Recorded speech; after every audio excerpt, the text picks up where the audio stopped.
자, 안녕하세요. 또 수업을 시작해보도록 하겠습니다. 지난주 이제 요 부분을 다양한 형태의 DH 파라미터 배치를 토대로 해서 우리가 원하는 대로 로봇들의 기구학적인 표현을 할 수 있다라고 하는 부분까지 이제 다뤘고요. 그래서 여러분들이 뭐 문제를 하나 풀기도 뭐 어려울 수 있겠습니다만 경우에 따라서 이런 스타일의 로봇이 이렇게 초기화가 되어 있다거나 또는 로봇이 이런 식으로 초기화가 되어 있다거나 여러 가지 사례가 있을 수 있기 때문에 거기에 맞춰서 호모지니어스 트랜스폼을 내가 원하는 대로 붙여놓고요. 그러니까 로봇을 우리가 만들거나 로봇을 처음 보게 되면 그 로봇의 초기 위치가 정해져 있습니다. 그래서 그 초기 위치를 정해져 있는 상태에서 호모지니어스 트랜스폼 이 좌표계들을 원하는 대로 배치를 해 놓으시고요. 그 다음에 각각의 좌표계에서의 이동에 대한 것들을 호모지니어스 트랜스폼으로 표현하고 나면 그 다음에는 매트랩을 이용해서 포워드 키네마틱스 심벌릭 연산을 이용해서 구하시면 됩니다. 그리고 그 결과가 맞았는지 틀렸는지 한 번쯤 확인하는 이런 절차에 대해서 얘기 드렸어요. 자, 이렇게 로봇이라고 하는 것들은 초기 자세가 원래 그 제작사에 따라서 이렇게 초기 자세를 할 수도 있고 이렇게 초기 자세를 할 수도 있어요. 그래서 이런 초기 자세가 왜 필요하며 이 초기 자세가 각각 무엇을 의미하는지에 대해서 조금 얘기를 해보겠습니다. 보통 이제 제 수업에서는 이제 그 수식과 모델링 이런 부분을 많이 소개를 하는데 그래도 여러분들이 이 왜 이런지 좀 인문학적인 기초적인 내용에 대해서 이해를 하시면은 왜 이런 일들이 벌어지는가 조금 이해하시기가 편해서 추가 백업 자료를 좀 얘기를 하겠습니다. 사실상 그 모든 로봇들 보시면은 이런 식의 자세를 초기 자세를 많이 잡고 있거나 아니면 위로 또는 옆으로 이렇게 하고 있는데 이 상태에서 로봇을 움직여 보시면 로봇이 안 움직여요. 이유는 뭐냐면 이렇게 되어 있으면 이 로봇이 이 밑으로 처지려고 하겠죠. 그리고 위를 향하고 있으면 이 로봇이 건덩건덩하니까 툭 치면 이제 넘어가겠죠. 이렇게 앞쪽으로 쭉 뻗고 있으면 여기 땅이 있으면 좋은데 이만큼 높이가 있다 보니까 이만큼의 높이만큼 로봇이 떠 있으니까 그냥 내비두면 중력 때문에 떨어지겠죠. 그래서 많은 산업용 거의 대부분의 제조용 로봇들은 특별한 장치를 씁니다. 두 가지 기법 중에 하나를 쓰고요. 하나는 로봇이 이렇게 하고 있으면 떨어질 테니까 여기에 이제 기계적인 핀을 꽂습니다. 그래서 핀은 뭐 별게 아니고 그냥 조그만 쇠로 되어 있는 막대기를 관절에다 이렇게 꽂아 놓는 거죠. 그러면 이 핀 때문에 팔이 처지지 않고 이렇게 하고 있겠죠. 이건 이제 좀 저가형 뭐 사브레 로봇들에서 이런 핀들을 많이 쓰기도 합니다. 그리고 실제 로봇을 쓰기 전에는 핀들을 다 뽑아야 되겠죠. 그래야 로봇이 움직일 테니까. 그다음에 이 핀을 빼가지고 굴려놓으면 어딘가 굴러갔다가 잃어버리기도 하고 하니까 정말 저가형이 아닌 이상은 이런 핀을 사용을 하지 않고요. 모든 관절들에 이런 모터들이 들어가 있는 관절에는 일렉트릭 브레이크, 전기 브레이크 시스템을 넣습니다. 여러분들이 그 약간 기계적인 센스가 있는 분들은 아실 텐데 클러치 기능이라고도 부르죠. 그래서 브레이크 또는 클러치는 동력을 전달하는 요소이고요. 여기에 어떤 동력이 있는데 그 동력을 옆에 쪽에다 다시 전달을 하고 싶어요. 그러면 두 개 사이를 뭔가 디스크 구조로 딱 하고 물리게 해서 이쪽을 돌리면 마찰 때문에 오른쪽에 있는 것도 돌아가게 하는 것들. 동력을 전달할 때는 우리가 클러치라고 부릅니다. 그래서 클러치는 자동차 안에 다 들어가 있고요. 그 다음에 또 다른 요소는 이제 브레이크예요. 축이 돌고 있는데 자전거 브레이크 생각하시면 됩니다. 축이 무언가 이렇게 뱅글뱅글 돌고 있는데 옆에 있는 녀석이 탁 이렇게 잡아주면 끌리면서 브레이크가 걸리는 것들. 자전거는 일명 U 브레이크, V 브레이크, 디스크 브레이크 이 세 가지 유형들이 있는데 V 브레이크 같은 경우 보시면 이제 마찰하는 면들이 잘 보이시고요. 여러분들 자전거에 보시면은 이 브레이크가 잘 붙어 있습니다.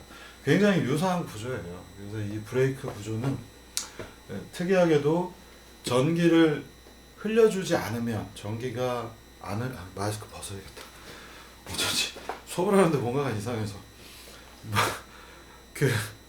갑자기 마스크가 생각이 났어요. 그래서 축이 돌고 있는데 여기에 뭔가 틱 하고 눌러주면은 얘가 못 돌아가게 하는 걸 브레이크라고 우리가 부를 수 있겠는데 특이하게도 이런 로봇용 브레이크 시스템들은 전기가 나가 있으면 브레이크가 자동으로 탁 걸리게 되어 있습니다. 그리고 뭔가 스위치를 넣으면 브레이크가 풀리게 되어 있어요. 그래서 왜 이걸 거꾸로 만든 이유는 여러분들이 예상하시는 것처럼 정전이 되거나 작업자가 스위치를 끄고 가면 그 로봇은 탁 제자리에서 멈춰 있어야 되잖아요. 그래서 전기를 껐을 때는 브레이크가 걸리고 전기 신호를 넣으면 퓨 하고 이제 이게 브레이크가 풀리게 되어 있습니다.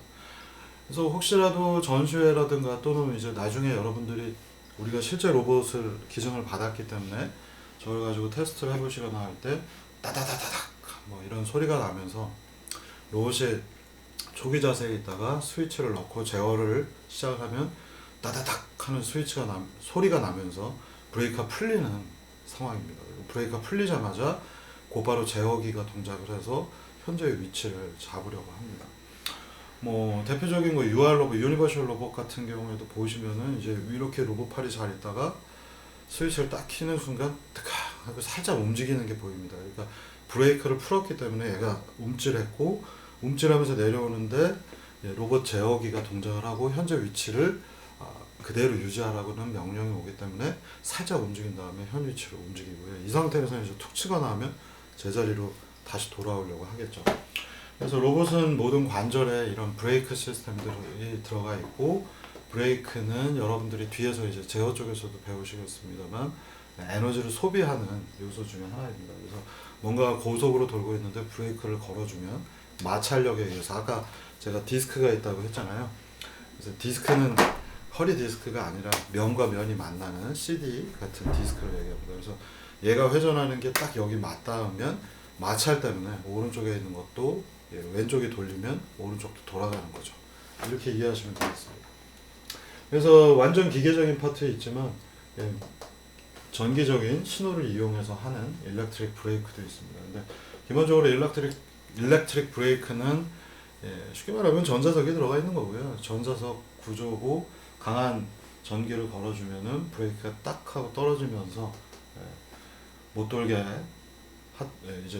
못 돌게 하던 것이 돌게 하는 형태로 바뀌는 거고요. 대신에 마찰력을 이용하기 때문에 기계와 전기적인 두 가지 요소들이 합쳐져 있는 시스템입니다. 그리고 이 마찰이라고 하는 것들은 여러분들이 단순하게 브레이크, 물론 이제 많은 로봇들이 브레이크라고 하는 것들은 고정하는 용도로만 쓰고 있습니다만, 이 브레이크를 어떻게 잘 쓰냐에 따라서 우리가 시스템 다이나믹스라고 하는 뭐 제어의 이슈들도 임피던스 레벨에서 건드릴 수가 있기 때문에 최근에는 굉장히 중요한 소자로서 인식이 되고 있습니다. 그래서 이제 뭐 여러분들 그 전기차 이런 거 테슬라 이런 것들 보시면은 클러치 구조가 있는데, 그 클러치 구조들 여기서 모터가 왱 돌고 있는데 갑자기 변속이 없죠. 전기차는 변속이 없이 왱 도는 걸 탁 붙이면 여기가 팅 하고 움직여야 되기 때문에 일렉트릭 브레이크 계열들을 꽤 많이 사용을 하고 있습니다. 브레이크라기보다는 전기 자동차의 경우에는 일렉트릭 클러치죠. 그래서 클러치 기능도 우리가 띄었다 붙였다 해서 동력을 전달했다 끊었다 하는 기능을 할 수 있어요.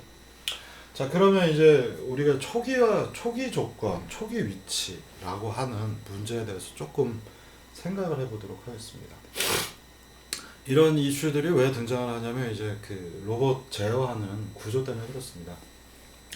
그래서 로봇을 제어한다라는 거는 뭔가 모르겠지만 목표로 하는 값이 들어오면 그걸 토대로 해서 컨트롤러가 뭔가의 토크라고 하는 출력을 내보내고, 토크를 내보내면 토크하고 암페어는 전류는 비례하기 때문에 전류량을 이쪽을 확 높여서 모터의 전류량이 확 올라가면 모터가 돌고 관절이 돌아가겠죠. 그러면 이 관절에는 다시 인코더라고 불리는 제품이 부착이 되어 있고요. 인코더가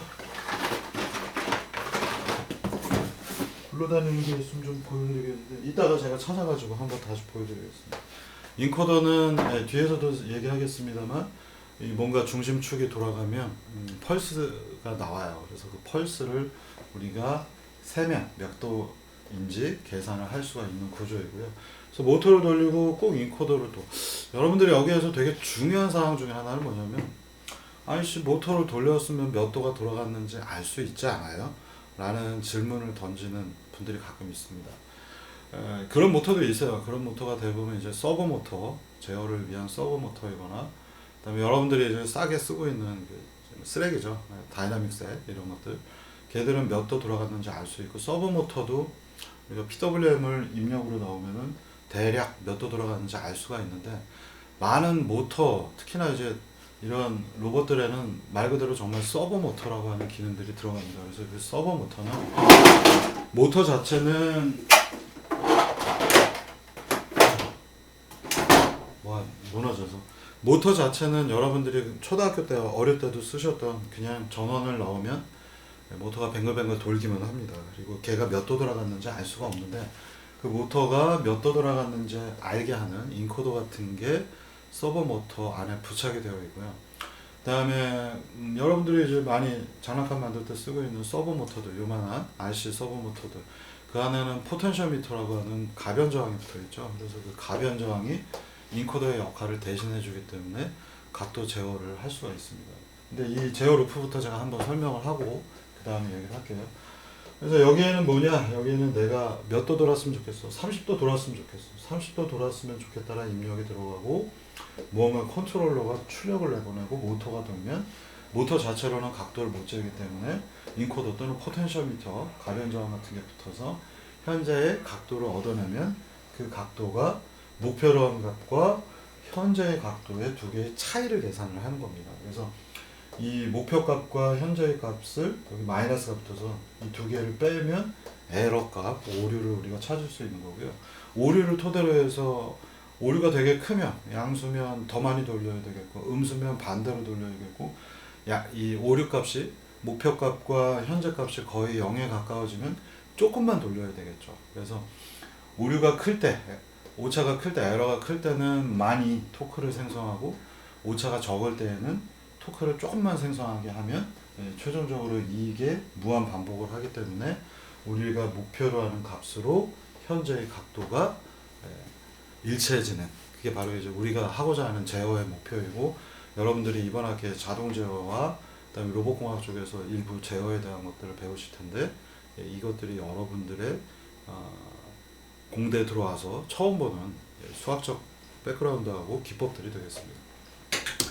자, 그래서 이 제어 쪽은, 이 제어라고 하는 과목은 여러분들이 지금 제가 여기서는 이 과목은 제어 과목은 아니지만 로봇을 모델링한 다음에 로봇을 움직이기 위해서 제어라고 하는 컨셉들을 쓸 거고요. 그리고 옆에 자동 제어 시간에 자동 제어 쪽에서 여러분들이 조금 더 이론적 배경을 배우실 텐데 조금 배우다 많은 것 같습니다. 그래서 이 수업에서는 어쨌든 제어를 제가 다 가르칠 수는 없어서 시간이 모자라서 여기서는 여러분들이 로봇을 가지고 가상 로봇을 가지고 어떻게 제어라고 하는 문제들을 다룰 것인가만 제가 소개를 하면서 넘어갈 겁니다. 자, 이런 게 이제 로봇의 제어이고요. 여러분들이 제어를 모르기 때문에 로봇을 도대체 어떻게 움직여야 되는가, 거기에 대한 아주 간단한 소개 자료이고요. 조금 더 이 컨트롤러라고 하는 부분을 어떻게 설계하는가는 뒤쪽에서 제가 다시 얘기를 할 겁니다. 그래서 아마 한 1, 2주 정도 지난 다음에 배울 것 같습니다. 근데 이제 자동 제어 쪽에서 기본적으로 배우시는 거예요. 여기서는 조금 보완하는 입장에서 조금 다른 형태로 제가 설명을 간단하게 드릴 거고요. 자, 그러다 보니 이제 우리가 제어, 컨트롤이라고 하는 분야에는 여러 가지 컨트롤하고자 하는 목적이 있어요. 그래서 하나는 위치 제어라는 명령이 나타나고요. 용어가 나타나고요. 한 경우에는 이제 속도 제어라고 하는 벨라스틱 컨트롤이라고 하는 분야가 등장합니다. 그래서 여러분들이 뭐 위치 제어는 뭐고 속도 제어는 뭘까? 어렵게 생각하지 마시고, 내가 뭔가 로봇 팔이 있는데 띠용 하고 움직여서 특정한 위치에 30도에 가서 멈췄으면 좋겠다, 0도에 가서 멈췄으면 좋겠다, 이렇게 목표 지점이, 목표 값이 각도로 되어 있으면 또는 위치로 되어 있으면 그걸 우리가 위치 제어라고 합니다. 그리고 속도 제어는 뭘까 그러면, 속도 제어는 간단하게 얘기하면 여기 이제 바퀴가 하나 있는데요. 바퀴가 윙 돌아가고 있는데 얘의 속도가 일정했으면 좋겠다. 초당 한 바퀴만 돌았으면 좋겠다.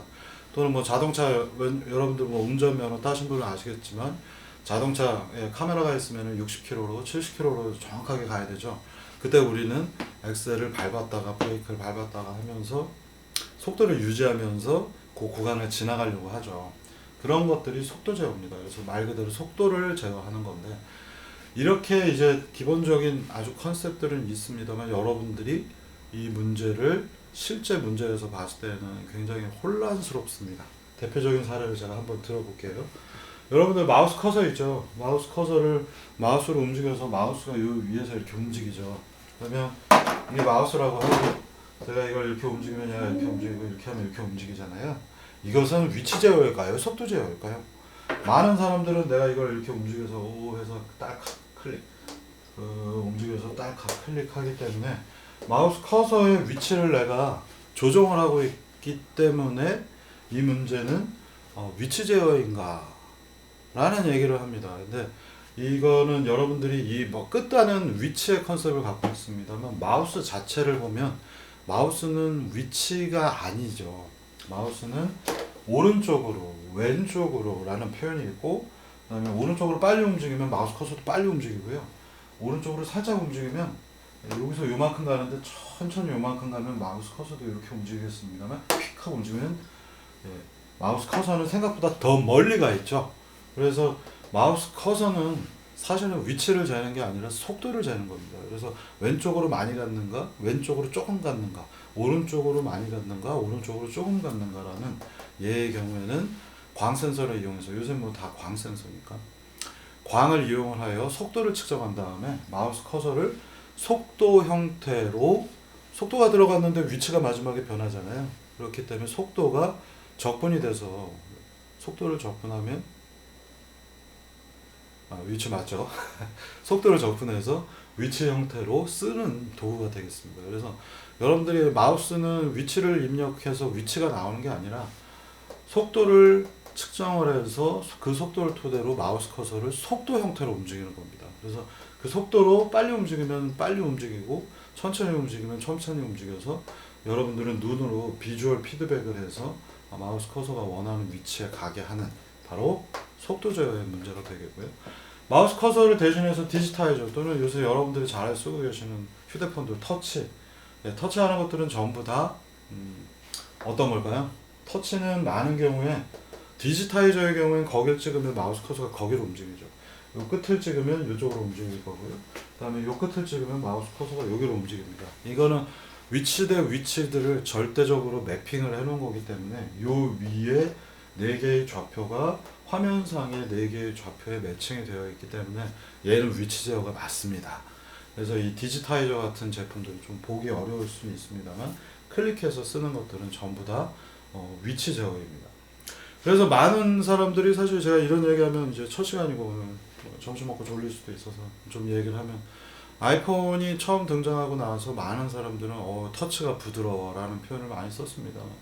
터치일까요? 과연? 위치 제어일까요? 잘 생각해 보시면 어떤 건 위치 제어인데요. 예를 들어서 여러분들이 잘 알고 계시는 아이폰 또는 안드로이드 폰에서 우리가 특정한 녀석을 클릭한다라는 것은 얘는 위치를 클릭했기 때문에 위치 제어가 맞습니다. 자, 그런데 이 아이폰 같은 경우에 또는 일명 그 버터라고 불렸던 버터 안드로이드의 화면 UI를 부드럽게 하기 위한 프로젝트가 한 5, 6년 전에 있었는데 그래서 요새 많이 부드러워졌죠. 이 UI는 과연 뭘까요? 이 UI는 여러분들이 생각하시는 것처럼 위치 제어를 하는 게 아니라 속도 제어를 하고 있죠. 얘는 속도 제어인 겁니다. 그래서 많은 경우에 아이폰을 보시면서 처음에 많은 사람들은 이게 와 터치가 부드러워라고 했는데 디자인의 컨셉에서 보면은 터치도 있습니다만 여기 있는 이런 거 있죠. 이런 토글 버튼 이런 토글 버튼들 위주로 UI가 설계가 됐고 이 토글 버튼 같은 경우에는 터치가 아니라 드래그를 하기 때문에 이것은 속도 제어의 영역입니다. 그래서 아이폰이나 안드로이드가 나온 다음부터 드래그를 하는 오히려 속도 제어의 컨셉으로 많이 갔고요. 이런 아이폰 이전에는 조그만 휴대폰은 항상 펜을 갖고 다니면서 클릭했었죠. 클릭하는 것들은 위치 제어이고 그 다음에 무언가 드래그를 하는 것들은 속도 제어입니다. 그래서 원래 클릭 기반의 휴대폰들을 드래그 기반의 속도 제어 기반으로 바꾼 것이 아이폰이 처음 했었던 역할 중에 하나가 되겠습니다. 그래서 여러분들이 이런 그 인터페이스라고 하는 측면에서도 이 제어라고 하는 컨셉들을 조금은 생각을 해보실 수 있는 재밌는 예제여서 제가 소개를 해드렸고요. 뭐 이 내용 우리가 목표로 하는 값과 현재의 값을 어떻게 하든 에러로 표현하는데 그 에러가 위치를 어떻게 해서 좁힐까라고 하는 것들은 위치 제어가 되겠고요. 속도의 차이도, 예를 들면 아까 제가 뭐 선풍기 1단로, 선풍기 2단로처럼 속도를 현재의 속도가 특정한 속도에 가서 수렴하게 하는 방법은 속도 제어 기법이 되겠습니다. 그래서 아까 얘기 드린 대로 뭐 60km, 시속 60km/h의 속도를 유지해라, 이런 것들이 속도 제어에 해당하겠습니다. 이런 얘기를 드리는 이유는 전반적으로 제어나 로봇이 왜 이런 것들이 필요한가에 대해서 얘기를 제가 드리는 거고요. 자, 이 초기 조건이라는 문제, 앞서서도 제가 말로만 얘기 드렸는데, 초기 조건은 로봇에서 굉장히 중요합니다.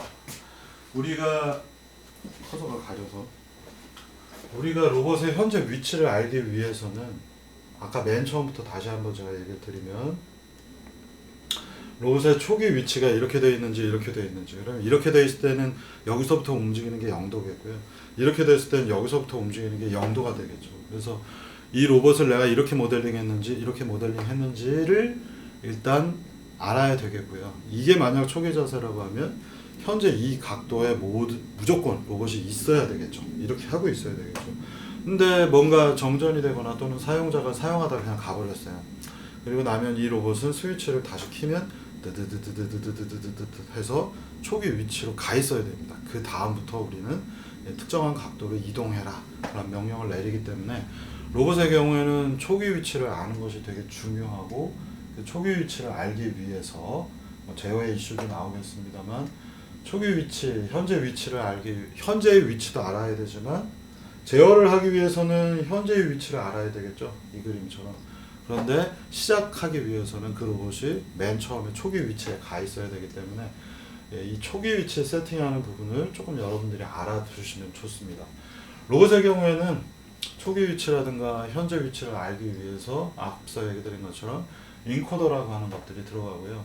이 인코더가 어떤 역할을 하는가라고 하는 부분을 제가 조금 말로 설명을 드리고 뒤에서 동영상 몇 개로 예시로 보여드리겠습니다. 이 인코더는 종류가 크게 딱 두 개로 갈립니다. 뭐 해상도에 따라서 여러 가지 종류가 있긴 합니다만, 크게 말하면 인크리멘털 인코더라고 불리는 녀석과 앱솔루트 인코더라고 하는 녀석, 이렇게 두 가지로 나뉩니다. 두 개, 말은 되게 복잡하니까 간단히 얘기 드리면, 인크리멘털 인코더는 이 인코더가 현재 몇 도인지는 모르겠는데, 이게 아까 값에서 이렇게 돌리고 나면 몇 도 돌아갔는지 상대적인 값만을 알 수 있는 인코더입니다. 그래서 이 로봇이 현재 전원이 꺼져 있는 상태에서 이 로봇이 이만큼 현재 위치, 여기를 현재 위치라고 하고, 인크리멘탈 인코더를 토대로 해서 여기가 0도라는 걸 우리가 알고 있으면, 지금부터 펄스를 몇 도 돌려, 그러면 30도 같구나 라는 것을 알 수가 있는데요. 이 상태에서 전원을 꺼놓고 퇴근한 다음에 다시 와서 로봇을 켜보면, 여기를 로봇은 0도로 알게 되는 겁니다. 그리고 여기서부터 다시 30도를 움직이는 거는 인크리멘탈 인코더를 써서 정확하게 알 수 있어요. 그래서 이 인크리멘탈 인코더는 현재 상태를 특정한 각도로 했을 때 여기서 펄스를 몇 개를 세면 띠띠띠띠띠 10도 움직였구나 라는 상대적인 변이만 측정을 합니다. 구조가 어떻게 되어 있냐면, 여기 보시는 것처럼 이렇게 동그란 판때기에 슬릿들이 이렇게 있고요. 여기서 광이 라이트 소스가 있고, 여기는 리시버가 있어요. 여러분들 어릴 때, 아니면은 어릴 때 만약에 볼 마우스를 보신 분이 있다면, 그 볼 마우스는 이 똑같은 구조가 들어가 있습니다. 그래서 이 원반이 하나가 들어가 있고, 거기에 두 개의 광이 있어요. 그리고 두 개의 광이 쏘고 받게 되어 있습니다. 두 개의 이유는 양쪽 방향을 알기 위해서 두 개가 들어가 있고요. 그래서 이쪽으로 돌아가는지 알기 위해서 그렇고, 이렇게 광이 지나가야 되는데 그 사이를 구멍이 통통통통통 지나가면서 펄스가 올라갔다 내려갔다, 이런 구조로 되어 있습니다. 이게 인크리멘털 인코더입니다. 그러면 이제 이 인크리멘털 인코더는 현재 위치는 모르겠는데, 현재 위치를 10도 또는 30도, 520도라고 했을 때 펄스를 세서, 이게 얼마나 돌아갔는지를 팅팅팅팅팅 펄스를 세서 10도 돌았구나 30도 돌았구나 하는 상대적인 변이만 알려주는 것인데, 이게 이제 좀 불편한 점이 있죠. 이 로봇을 껐다 키거나 이 인코더를 리셋을 시키게 되면 현재 위치를 무조건, 마지막 위치를 0도라고 생각하기 때문에 상대적인 위치만 알지 절대적인 위치를 알기가 어려워서, 이걸 보완하기 위해서 지금 보시면 얘는 슬릿이 한 줄만 있죠. 여기 이렇게 한 줄만 있는데 이 슬릿을 더 여러 줄을 두는 겁니다. 그래서 바깥쪽에는 해상도가 제일 높은 거, 안쪽으로 가면 갈수록 칸이 되게 좁아지죠. 그래서 바깥쪽에는 슬릿이 많고 안쪽에는 슬릿이 한두 개만 있게 되고, 슬릿들은 여러 가지 층들이 있어서 아까는 광 하나가 쏘고 광 하나가 받았다면 지금은 이제 광이 여러 개가 들어가는 거죠. 하나, 둘, 셋, 넷 쏘고 여기서 이렇게 받고요. 여기에는 구멍이 윗줄에도 있고 아랫줄에 있어서 윗줄과 아랫줄에 있는 이 모든 광 데이터들, 여기 지금 보시면은 광이 개수가 많죠. 그리고 슬릿들이 여러 개가 있기 때문에 그걸 통과할 때 펄스를 조합을 하면 절대적인 위치를 우리가 알 수가 있습니다. 그래서 맨 밑에 거는 한마디로 180도 단위로 해서 어떤 건 0이 180도가 구멍이 뚫려 있고 나머지 180도는 구멍이 안 뚫려 있다. 그러면 얘는 이 각도 안에 범위 180도 범위 안에 있구나. 플러스 180도인지 마이너스 180도인지 알 수 있고, 그 다음 단에서는 조금 더 세분화해서 쪼개면 플러스 180도 중에서 영역이 두 칸만 만약에 있다면 90도 아니면 90도보다 큰 거에 있겠구나. 이런 식으로 잡는 겁니다. 그래서 얘의 경우에는 이 슬릿이 많으면 이쪽으로 층이 많으면 많을수록 해상도가 높아지는 거고요. 얘의 경우에는 요 슬릿들만 촘촘하게 해놓으면 상대적인 위치이긴 하지만 해상도가 한 바퀴 도는데 분해능이 되게 좋게 되어 있습니다. 그래서 진짜 저가형 인코더의 경우에는 이런 그 인크리멘탈 인코더의 경우에는 한 구멍이 몇 개 정도 있냐, 한 1000개 정도 있어요. 그래서 한 바퀴를 돌면은 1024 펄스가 뛰는 것들을 볼 수 있고요. 그래서 여러분들이 이게 만약 이해가 갔다면, 인크리멘탈과 앱솔루트 인코더 두 개가 있다면 얘는 광소자가 몇 개 있겠습니까? 이건 뭐 하나 쏘고 하나 받는 거. 얘의 경우에는 이쪽으로 층이 많아야 되겠죠. 이쪽으로 층이 많으면 많을수록 앱솔루트 인코더의 해상도가 높아지겠고, 대신에 광 센서가 잔뜩 들어가 있어야 되겠죠. 가격은 어떤 게 더 비쌀까요? 이게 비싸겠죠. 구멍도 많고 여기 광 소자도 많이 있기 때문에 얘가 압도적으로 비쌉니다. 그리고 이쪽은 좀 싸요. 우리가 좀 쓸만한, 여러분들 장난감 레벨 말고요, 좀 쓸만한 인크리멘탈 인코더를 사시면은 10만원 안쪽에서 살 수가 있어요. 한 6, 7만원 정도면 뭐 이만한 사이즈에 해상도가 좋고, 뭐 구멍이 한 4,000개 있어서 펄스가 한 바퀴 돌면 펄스가 한 4,000개 이상이 나오는, 4,096개 정도 나오는 게 요 5만원에서 10만원, 7, 8만원 그 정도 사이에 있고요. 앱솔루트 인코더는 얼마냐? 30만원입니다. 미니멈. 그리고 얘의 경우에는 해상도가 좀 떨어지고, 해상도를 크게 하려면 이쪽 층을 높여야 되기 때문에 앱솔루트 인코더의 크기가, 직경이 좀 반경이 커지게 되는 단점이 있어요. 가격이 좀 비쌉니다. 대신에 이제 장단점은 쉽죠. 얘의 경우에는 현재 각도에서 얼마만큼 움직이는지 상대적인 것만 알 수 있는데, 얘는 절대적인 걸 알 수 있기 때문에 전원이 꺼져도 로봇을 이렇게 놓고 가더라도 여기는 30도니까 로봇을 초기화해 하고 명령을 보내면 0도로 이렇게 움직이겠죠. 그래서 이게 앱솔루트, 이게 인크리멘탈 인코더가 되겠습니다. 이 인코더는 여러분들이 장난감 레벨에서는 별로 필요성을 못 느끼겠습니다만, 무언가 제어를 해야 되고 그 다음에 좀 사이즈가 커지는 경우에 인코더의 사용은 필수입니다. 그래서 앱솔루트 인코더를 쓰면 뭐 좋습니다만, 많은 로봇들에는 초기화라는 문제 때문에 앱솔루트 인코더가 들어가 있지만, 또 저가형 로봇의 경우에는 인크리멘탈 인코더를 써서도 많이 구현이 되어 있습니다. 왜냐하면 앱솔루트가 가격이 너무 비싸기 때문에.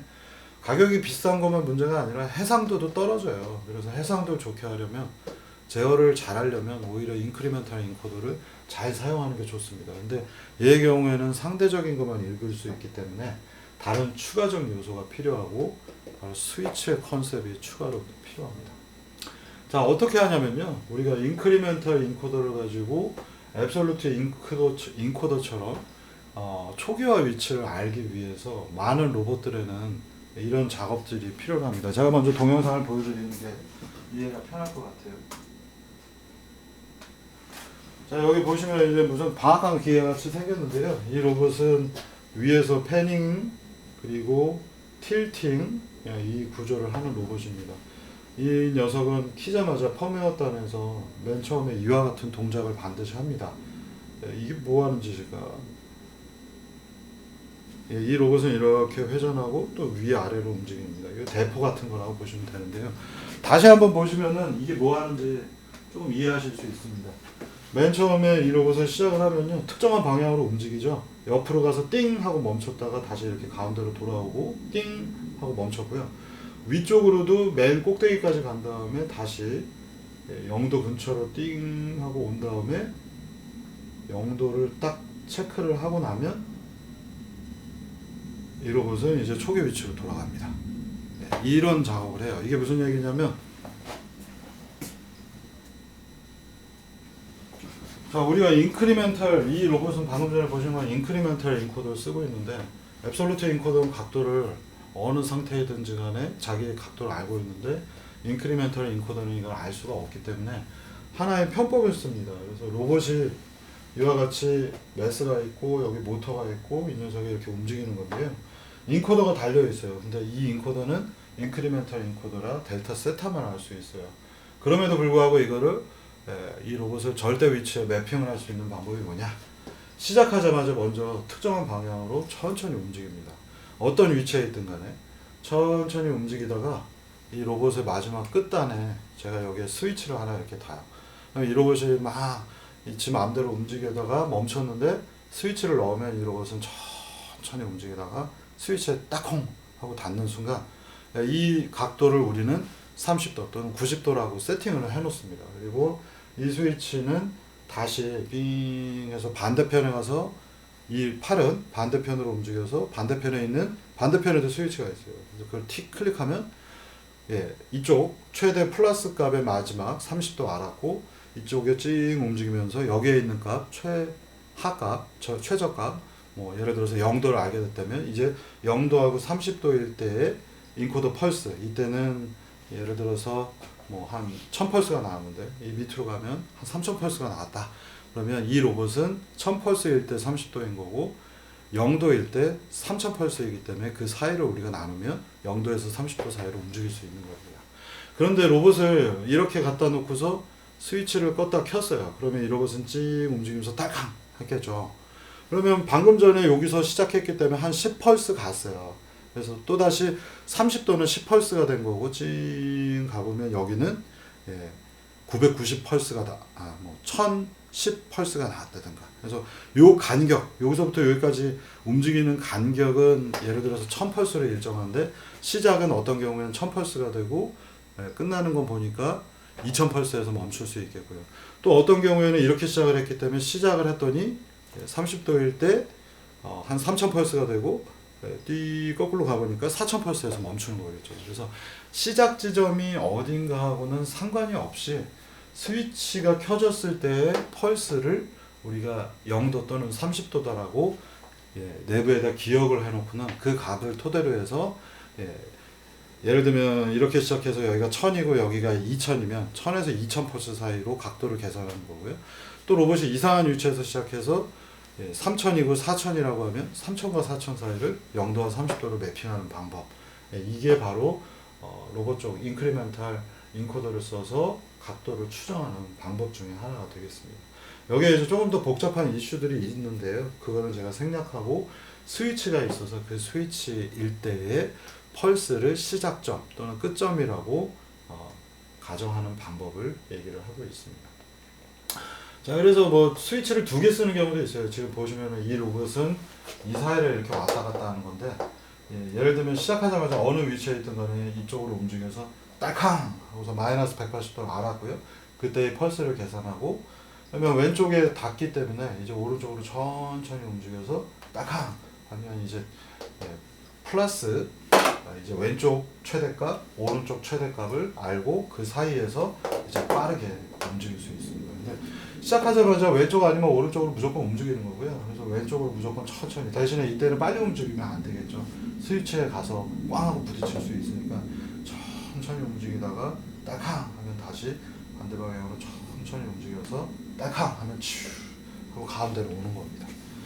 자, 이 방법이 이제 동영상에서 아까 보여드렸던 결과물이 되겠고요. 실제 구조물을 어떤 식으로 붙이는가 되게 좋은 사례라서 제가 얘기를 드리면 여기에 이제 이 관절에 보시면은 확대해서 보면은 여기에 광 센서가 이렇게 두 개가 있죠.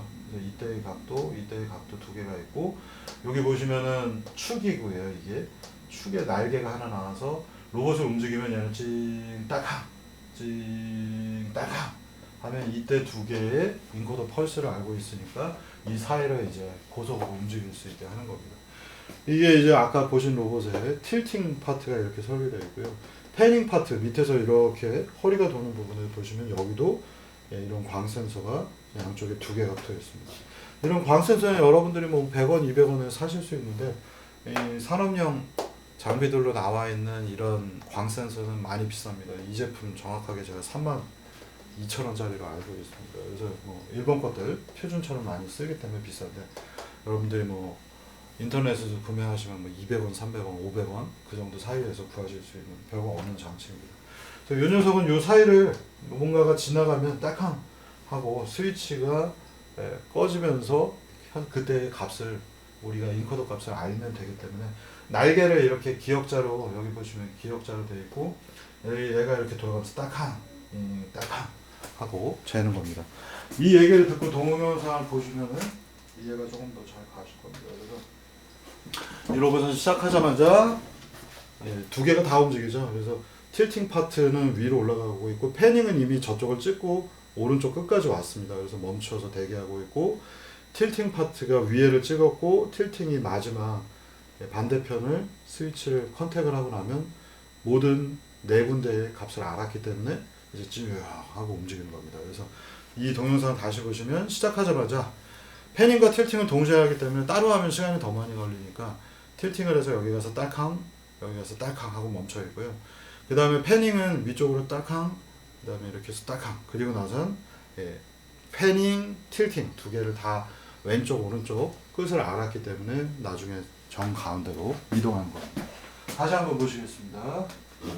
그래서 이게 시작하자마자 패닝과 틸팅 파트가 동시에 움직이죠. 패닝은 여기서 찍었고요. 패닝은 이쪽에 와서 끝단을 찍었어요. 그리고 대기하고 있어요. 틸팅이 끝날 때까지. 틸팅 위에 찍었고 그다음에 틸팅이 마지막 0도 각도를 찍고 나면 패닝과 틸팅의 끝점을 다 알았기 때문에 로봇은 이제 자기가 알고 있는 초기화 위치로 이렇게 이동을 하는 겁니다. 이 과정이 그 초기화 과정이라고 부르고요. 많은 그 로봇들에 보시면은 저가형 로봇들은 이런 그 인크리멘털 인코더를 사용한 초기화 작업이 초반에 반드시 필요합니다. 그래서 여러분들 그 뭐 전시회장이나 이런 데 가서 보시면은 로봇들 시연하기 전에 로봇이 초기화하는 장면을 보실 수 있고 그러면 항상 로봇들이 움직일 수 있는 마지막 끝, 최종 끝 이런 데로 움직입니다. 이런 게 별로 의미가 없어 보이죠? 근데 실제로 보면 뭐 휴머노이드 로봇 만들 때도 모든 휴머노이드 로봇들도 모든 관절들이 팔 같은 경우에 보통 5개 이상을 갖고 있는데 팔이 이렇게 돌아가면서 따강따강 하면서 위치 잡고 나서야 마지막 초기 위치로 돌아옵니다. 생각보다 되게 많이 쓰이는 기법이고요. 앱솔루트 인코더를 쓰는 거는 정말로 그 뭐 몇천만 원짜리 앞서서 얘기 드린 몇천만 원짜리 로봇에서만 초기화 과정을 편안하게 하기 위해서 인코더 어디 갔죠? 인코더 앱솔루트 인코더 이런 앱솔루트 인코더는 모든 산업용 로봇에는 무조건 앱솔루트 인코더가 들어가 있습니다. 왜냐하면 초기화 과정이라고 하는 것들을 산업체에서 잘 수행하기도 어렵고 초기화 과정이 또 워낙 지겹기 때문에 아까 이 마지막 동영상 보시면 제가 이 대포 테니스공 발사하는 로봇인데 이 로봇의 초기화 과정을 몇 번이나 했을 것 같습니다. 한 300번 이상 한 것 같아요. 이 로봇의 기능을 수정하기 위해서는 뭔가 우리가 레거시 코드로 되어 있다면 그걸 멈추고 그 다음에 이 녀석을 다시 초기화한 다음에 다시 돌려보고 또 멈추고 코드 수정하고 초기화한 다음에 또 초기화 과정은 그래서 로봇 쪽에서 어떻게 하면 단순화할까라고 하는 부분이 되게 중요한 요소이고요. 앱솔루트 인코더를 쓰면 그런 문제가 대신에 없습니다. 그래서 여러분들이 초기화라고 하는 것들이 왜 필요한가 그리고 그 초기화 과정은 로봇들을 움직이기 위해서 되게 중요한 과정이다라고 알아두시면 되겠습니다. 여기서 자료가 끝나서 잠깐 쉬었다가 하겠습니다.